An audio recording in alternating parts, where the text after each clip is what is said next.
Di na agad kita yung mga... Mostra tudo que cê sabe, o Cuca vai te meter de lado, puxa amiga e vem dançar. Mostra tudo que cê sabe. Hi guys, so makikitrend tayo sa Latina makeup. At kung makikita nyo, marami akong dark spots dyan. And the best way para magawa natin yung Latina makeup is to use this Skintific Gold Cushion. Di na agad kita yung mga dark spot ko. Sobrang the best talaga nito. So, ang gagawin natin, ikakalat natin siya. Blend lang natin. Blend. Alam niyo, ang maganda dito sa gold cushion na to, sobrang dali niyang i-blend, sobrang dali niyang gamitin. Yung result niya is hindi ganun ka-OA. Alam niyo ba guys, hindi na ako nagpa-powder kapag gumagamit ako nito. Pero parang siyang may powder itself. Mostra tudo que cê sabe, o Cuca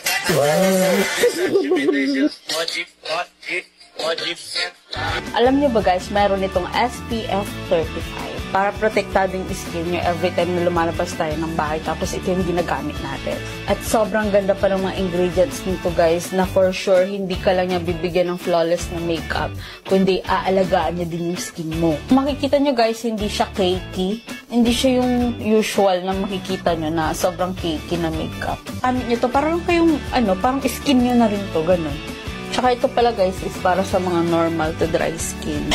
And here's the final look. Alam niyo ba, muntik na akong sumuko kanina. Hindi ko talaga alam. Hindi ko alam kung paano gagawin tong Latina na to.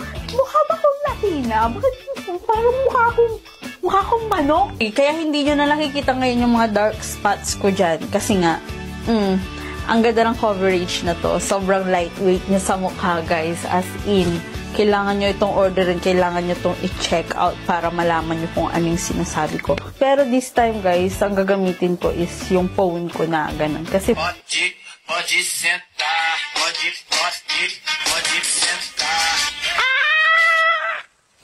Puxa amiga e vem dançar. Okay. Mostra tudo que cê sabe, que o Livinho vai te olhar.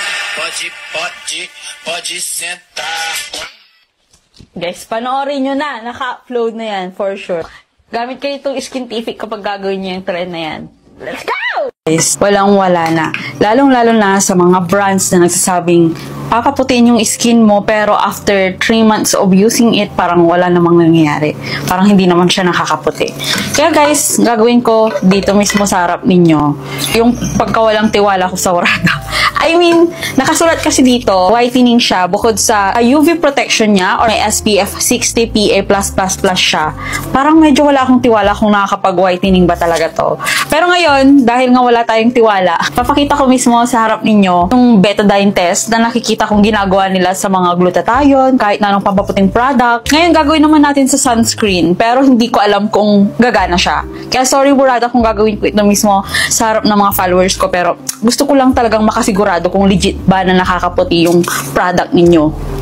Ayan, so lalagyan natin siya ng mainit na tubig, betadine, tsaka ilalagay na natin itong Warada sunscreen. Kung itong betadine test na ito, nag-change yung color niya from dark to white, or ibig sabihin, effective siya na pampaputi. Since yun ang kiniklaim niya dito. Marami kasi akong ginamit na dati na sunscreen, pero ang kinaibahan lang kasi ito, bukod sa UV protection siya, ito, napapaputi na rin yung skin mo na hindi ko nakita sa ibang mga sunscreen na ginamit ko dati. Kinakabahan ako. Pag ito guys, hindi nag-iba ng kulay, wag na natin gamitin itong Warada na to. Nakakailang halo pa lang ako, pero nakikita ko na nag-iiba-iba yung kulay niya. From dark color guys, ngayon, nagiging yellowish na siya. Dapat maging white ito, totally white.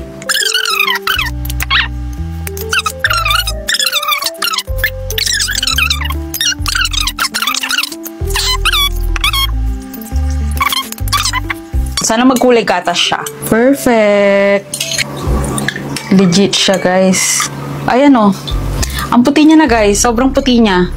Nawala na yung, yung kulay ng betadine. Balik na ulit ng Warada yung tiwala ko, guys. Totoo nga, nakapag-whitening siya. Perfect. Warada, dahil sa betadine test na patunayan ko, or napatunayan natin na nakakapagpaputi nga ito, kinuha ko yung ginagamit ko dati na sunscreen. So, ititest ko siya. Na-curious lang ako. Betadine. Okay. So, start ko. Okay, let's see.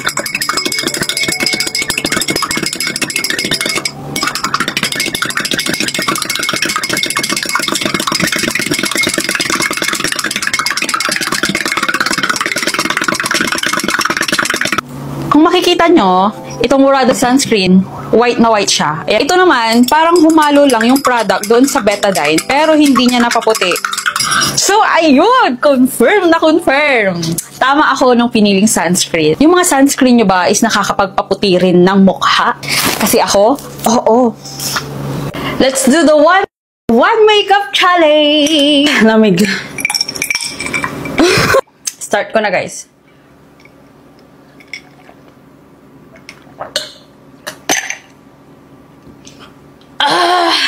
Simulan natin. First,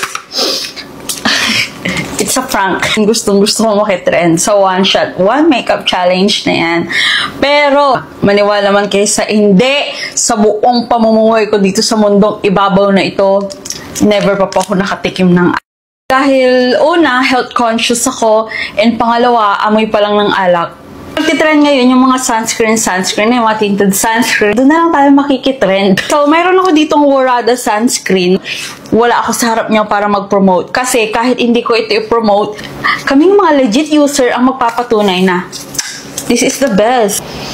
Ay, naamoy ko na naman to. Kaya ako nandito sa inyong harapan to prove na tama ako ng piniling sunscreen. Mayroon akong ginamit na hype na sunscreen dito sa TikTok. Ayoko lang dun is hindi siya nakakaputi ng mukha. Hindi na ako nag two-finger method. Tingnan natin kung blendable. Itong sunscreen na ito, guys, invisible sunscreen siya. Hindi siya tinted. Madali ba siyang i-blend? Yes, guys! Oh, wow! Super dali lang niyang i-blend.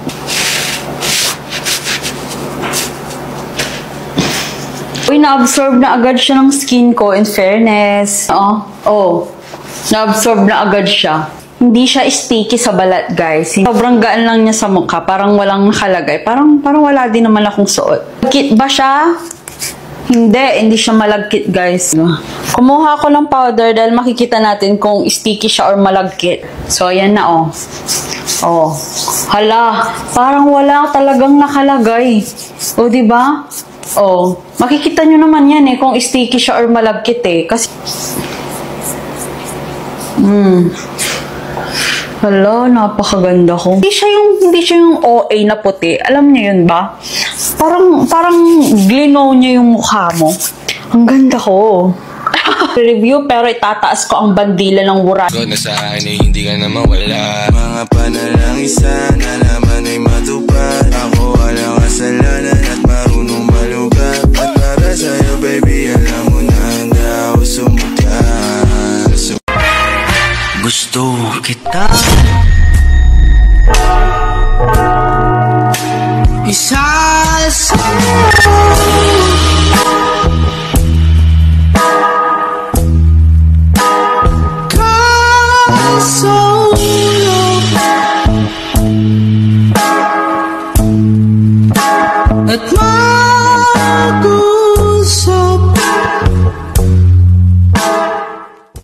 Yan ang boyfriend ko. Sa larangan, lansangan, madami kang madadaanan. Dapat diretso ang tingin, huwag kakaliwat kanan. 1, 2, 3, let's go! What you gonna do with all that junk inside your trunk? I'ma get you drunk, get you love junk off my hump, my hump, my hump, my hump, my hump, my hump, my hump, my hump, my hump, man, make me little nice. Check it out. Charcara vida,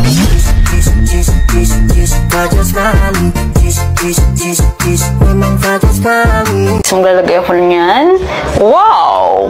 I'm gonna teach you how to do a flawless makeup. Lalagay na ako ng primer. So, ayun, tulad ng mga normal na tao, may mga dark spot ako dyan. And ang gagawin ko is tatakpan ko siya gamit itong Skintific Gold Cushion.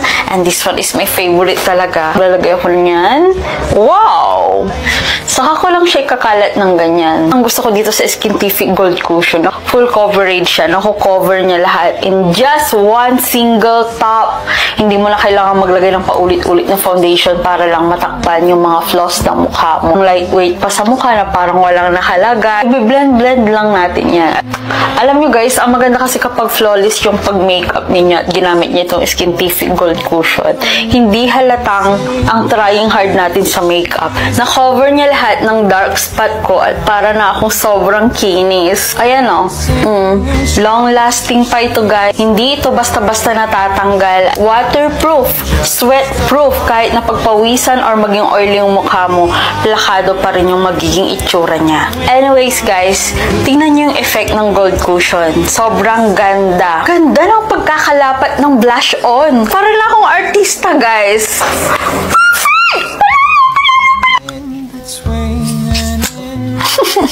There is a tiny dancer watching over me.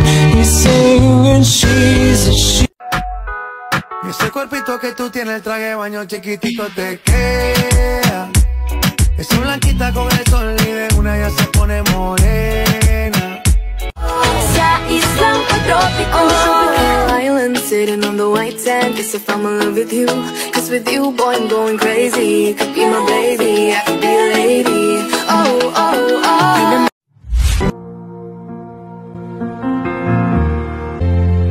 I wanna grow up